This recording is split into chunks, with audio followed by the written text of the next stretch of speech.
Good morning, buenos dias. I hope you are well, staying positive and focused on what you can control. Welcome to Cafecito con ACE.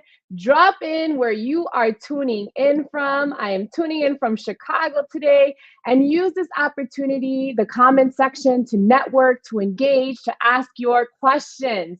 My name is Patricia Mota, and I serve as President and CEO of ACE, the Hispanic Alliance for Career Enhancement, a national organization whose mission is to positively impact workplaces by cultivating the community of talents, providing the insight, access, and support to be successful in their careers. And if you have not seen it yet, we have launched the applications for all of our fall programs, so make sure to check them out on our website. The deadline is June 15th, so whether you're early career, mid-career, more senior level, check all of the amazing programs that we have to offer on the website. I am excited for today's conversation and our special guest that we have here today, Dr. Cindy Gordon, who is the CEO and founder of SalesChoice, that I've got to collaborate since last year, specifically joining us as a speaker for our CDO Roundtable in the fall, and also as a speaker for our National Leadership Summit that we just had here in Chicago. Good morning. Good morning, Patricia. Great to be here with you and all of the wonderful colleagues throughout the world. Yes, we're excited for this conversation. It's going to be short, but there's a lot of great information that we have.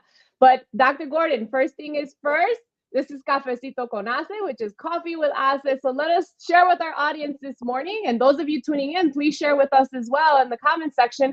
What is your morning beverage of choice, or how do you like your coffee prepared? Well, I have a cappuccino that I just prepared especially for this, and I've added some wonderful spicy cinnamon on top. We love cinnamon. I love cinnamon in coffee. Wonderful. So Dr. Gordon, tell us, before we jump in, a little bit about your background and what you do today. Sure. First of all, I think we all here share a passion for making the world a better place. And I think that's really what our brand is about, what my brand is about. My doctorate's focused in on complexity and really trying to advance innovation. I've been in the AI field for over 13 years now in building complex AI models for both mid to large companies. And what I've learned is really what we're going to talk about here today, and the important voices that your community has to, really advance in terms of ensuring some of these risks are attended to, right? So, yeah, absolutely. Find lots about me on LinkedIn and just do a Google. And that's how exactly we connected, Dr. Cindy Gordon. I want to welcome you all who are joining us to this episode. And part of the reason why we are here with Dr. Cindy Gordon is to announce a special partnership that addresses a critical issue, specifically for all underrepresented communities and Latino communities. And Cindy and I have collaborated on a white paper that explores the pivotal role of leaders in DEI, diversity, equity, and inclusion as it pertains to AI. So Cindy, if you would tell us, with your extensive experience in this field, could you explain why this is so important? Well, I think we're at a pivotal point. I don't think we can pick up any newspaper or anything these days without some mention of AI. And so there's a lot of investment capital. I'm a former venture capitalist, so I'm very connected with the speed of this market. But when you dive into what's happening and the return on investments, we know now that the range of return on investments is around 15% at this point. So despite all the infusion of capital, we've got gaps. But when you dig further, and this is probably the most important point and why we're here, we know that there's a lot of bias in the data sets. But more importantly, we don't have the advocacy of this community, the HACE community, and many underrepresented groups sitting on the AI governance committees in both mid, large organizations. Small businesses, that's a whole other dynamic, right? Patricia, with the work that we've already done together and, the research and we found, probably spoken to over 2,000 leaders at this point in time in the community, and they're not there active on the governance sides of AI. And we'll talk more about the risks there, but it's really ensuring that these voices are shaping the new world order. And the Hispanic community is a significant voice, and it's rising in stature as well. And so, that's, I think, why we're here today, to talk more about the risks of not getting engaged and repeating a historical perspective that we really don't want to have anymore. Right, right. And just so critical on so many avenues. I think having served as a delegate at the World Economic Forum this year, AI was just the top number one topic all across the board. And we've embedded that at the ASA AI Summit, or the ASA Summit that we had, where we had that throughout. But given your expertise, and you mentioned some of them regarding, the bias, what are some of the critical ethical issues in AI that our ASA community should be especially vigilant about? Well, I think, first of all, the most important to be vigilant is to get educated, right? And we'll talk more about how with some of the new programs that Patricia and I'll be launching shortly. But once you've learned the language, you need to be ensuring that you're at the table and asking the hard questions, right? Like, what types of AI models do we have? What types of methods do we have to evaluate for fairness and discrimination? How do we ensure that we have a representative data set? AI, I think universally, the most important point, just reflects and mirrors the data that it's fed. And yes, there's all kinds of analytical approaches, and it can learn from new input. But these models require a lot of data, and the majority of organizations are using historical data sets, some of them legitimately and a lot of them illegitimately. We've got a lot of copyright issues, right? So the big issues are really the AI data bias. How do you ensure the right methods and toolkits are put in place for transparency and bias detection? Not all companies can afford some of the additional talent to do the ethical analysis, right? And we're working in an environment where the regulators and the laws are not all set, right? So right now, the most important thing, I think, is probably two things: get more educated, find out where your organization is at, and get involved. And, you have a voice in policy formulation as well. And I think that's one of the major influences of this community is you can influence the future, but you need to get involved. Find out what your local governments are doing, right? Look at, there's state legislation developing at different rates. There's federal legislation under review, and it's all going to come into effect in 2025 from the looks of things in the US, right? We are being heavily influenced by the European Union right now, but not everybody here is probably doing business in Europe. And where I'm at in Canada, our legislation will probably be out in 2025 as well. But those are the big issues. These algorithms can also hallucinate, right? So you can get very logical answers that sound right, but they are very wrong. And so we have to ensure that we're building up our critical thinking muscle, and I think a little bit more skepticism, right? Yeah. We're still in an early inflection period. We've got to ask, is this the right thing that we should be doing, right? Yeah, I think a lot of critical things that you mentioned, right? But one of them is why this is so critical as well is because the data sets reflect and mirror, right? I keep thinking reflect and mirror what's being put in. And currently, right, in the DEI space, and why this is so a significant interest of the work that we're doing as it pertains to DEI, is that if we're not included, we're not involved, the disparities that currently exist, the challenges and the barriers would be only widened, right? And so that's something that we want to get ahead of, and that we want to make sure that we're having these conversations. Those of you joining in, get your questions ready. Comments, we'd love to hear from you in terms of what you're doing to learn more about this, or what you're leading in AI.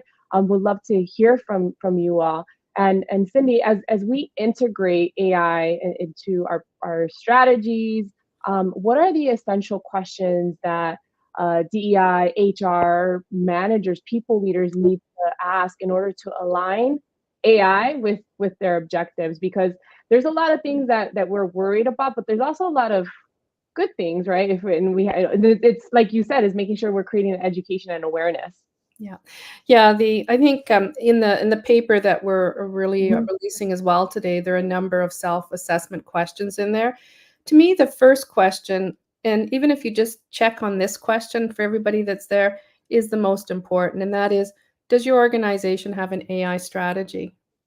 Just find out. If so, get a copy. Does your organization have an AI ethics policy? If so, read it. Make sure you understand it. Number 3, is there a governance committee? There usually is. Mhm. However, are you involved? Where is the voice of HR? And also, maybe to me, is who really should own the validation that the data set is not biased? Who better than not diversity, equity, and inclusiveness leaders to Mhm. sign off? So yes, you will have your statisticians that go yada yada, right? You may have some AI software tools that also validate for bias, and there's many methods, and there's more coming. But who is actually the officer to sign off on the integrity that this is a fairly representative data set for the world that we're all trying to create, and it is equitable, inclusive, and you're involved, right? If your voice Mhm. is not at the table, and in many of these governance structures, there's a preponderance of technical people, and also not enough representation as well Mhm. on the governance operating committee. So who else but to ensure that the talent that's being selected is diverse, because we will mirror repeated behaviors. So there's lots of leadership required by HR leaders and DEI, but it means getting involved and asking the questions. And hopefully the white paper that we've written gives you some, check-in points, and you can assess where you're at or not at. Yeah, and that self-assessment's included on there, right? So folks can check it out. You'll have an opportunity to utilize that. And I would say more oftentimes, folks are, it's a tool, right? To be able to guide and direct, and so that you can have the questions to ask of your organization. So I know we have a few questions, and we'll get to them shortly. Get your, comments and your questions on there. And again, we want to hear from you all in terms of what you're leading in AI, or what questions do you have. And so I know one of the critical things that is included, and why we want to be able to provide this white paper as a toolkit, as a resource. Cindy, you mentioned 4 new offerings, right? So let's briefly introduce each of them and explain their relevance as it pertains to this. Okay, sure. Thanks, Mhm. Patricia. Mhm. I probably won't give this full justice, but I'll try and give you a snapshot. And there's going to be more coming on the HACE website, right, that Mhm. explains these in more details. But the first one is an AI readiness. In other words, a self-assessment much more rigorous than the one you have in the white paper, that you can dive down and reflect on all the operational practice for effective AI enablement. So we have over 300 questions. We're doing a subset of that for the DEI professional group, and so that can actually, drive and take stock of where you're at or not at, because current state analysis against best practices is very important. That also gives you a fact-based trajectory to engage in the conversations more effectively. The second area is more around executive training for board directors, senior executives, and I call it director of management levels. It's not necessarily for frontline employees, at least the first roster of content, to really help shore up the leadership and governance, and Mhm. also give them some of the tools so that they can develop these strategies effectively, and also know the different technology toolkits that can really advance fairness practices, both for large scale and also for mid scale, because a lot of the knowledge is in the technical community, and I want to make sure that the HR leaders and the DEI leaders are aware of the advancing solutions, because it can be a little bit daunting at time in this industry, because there's a lot going on. The third area is more around helping on strategy development, because once you've done the assessment of where you're at and you've also leveled up a little bit more in your education, to have a voice, it may require some external advisory support in terms of facilitating the full broad spectrum of the executive leadership team, or it could just simply be in terms of the DEI professionals and getting your voice to be able to table and actually influence and have that alignment where it gives you the confidence and the knowledge to take the next step. And the fourth area is a new software product we've been building here at SalesChoice for some time. it really is an employee engagement software. It's called Mood Insights. And what's cool about it, it's all using generative AI and natural language processing that actually can collect the voice and the rich stories that are in the diversity, equity, inclusiveness communities, and actually use that as a mechanism to shore up more effective change. The methods that we use today, the annual employee HR survey, it's too late. We need to really rev up the insight 7x24 and collect the stories. And there's a lot you can do with AI methods. And so both Patricia and I are very curious of how we could advance the industry and hopefully then, underpin it in a lot of organizations that can really, leverage the changes that they need, not only within their own organization, but also within the industries at large. So those are the four biggies, and more details to come. Yeah, and I think we're very curious, and I know I can speak for both of us because you've said it earlier, and I'll say it again, is that we're really in the business of making the world a better place. And as it pertains to building more inclusive, equitable workplaces, I cannot see that happening without AI being, part of that, and especially as fast as it's moving and evolving, and really understanding the implication, the possible, right, the implications of that. And so I know for those of you interested in learning more, the white paper is available on the ACE website under resources. We'll drop a link here on the chat. And so that everyone has it, and ensuring that this is a foundational piece that supports the ACE mission to elevate and increase representation, Latino representation and influence in AI. And so I know we have a question that from Ruby Garcia, so one of our program leads. Ruby, great to have you here with us. And the question is, organizations seem slow when it comes to training and filtering down in the organization. What can individuals do in order to take an active role in educating themselves? There's so much information. Where do you recommend starting? Well, I think there's a few good starting points. One is you might want to read my Forbes channel. I also write daily, so please feel free to link in. There are so many good books that I'd recommend. Maybe what I can do is send a list over that we could post somehow on a bit of the HACE website rather than rattle them all off. I am reading right now a wonderful book, but it's focused on corporate purpose and values. Because I think in this world that we're in right now, corporate purpose, circular economy thinking, and data flows through everything. And so I think getting involved and understanding the strategic risks that we have are very important, Ruby. So I think, I can put a mix of, I think of must reads. I think the other piece is, really knowing what your own ikigai is, which is your own inner strength, and what's really unique about you and what you have that you really want to bring to the table, and then amplifying that out, because lead from a position of strength is my main message.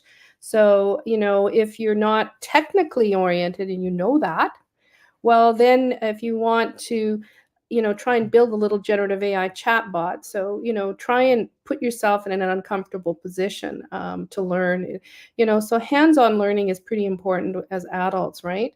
But you're asking a really loaded question, and I think we need more time to fully embrace it. But I'm happy to put a few thoughts, and if you want to link in, I can respond with some, must reads. And we can take those must reads and drop them in the comment section when we get them, so that folks that are engaging here. I know we have one more question from our colleague Karina at ACE. How can DEI leaders effectively convince companies to adopt AI technologies in a way that enhances DEI for their business operations? Another loaded question. A good one. I just want to make sure I read all the context there, Karina. To adopt AI technology in a way that enhances DEI. Sure. Well, I think one, share the white paper that we've just written, because in there it's loaded with a lot of facts, right? Also, I think being familiar with some of the leading researchers in the white paper, we talked about Dr. Joy Buluwami on her new book on Unmasked, which has a lot of facts, right? Yes. So lead by facts is probably the easiest answer to answer your question. And there are lots of facts in the white paper. There's lots of facts in Joy's new book. I highly recommend you read Unmasked. And it really is about, and she's a Black, beautiful researcher at MIT. And in the image databases, the classification, again, that's a particular type of AI that her face was not recognized. Matter of fact, a Black woman was not recognized. Some Black men, but Black women, for whatever reason, again, AI learns from, if you don't exist in the data set, you don't exist, right? So she's really been influencing a lot of the industry. But there's a lot more improvements. About 8% of image databases have data bias. I mean, we've got really high error rates still. Which is why it's so critical that we need to increase diverse representation from those that are also entering and working on the data sets and the language learning models and all of that helps really create what AI is. And I'm hopeful that Dr. Sydney, Gordon, and we'll continue to create positive change with this work that we're doing in partnership. Thank you for joining us, sharing your time, your insights. Those of you joining in, please continue the conversation on the comment section. This will live here on the LinkedIn, our YouTube channels. We'll make sure to drop additional resources and information as mentioned.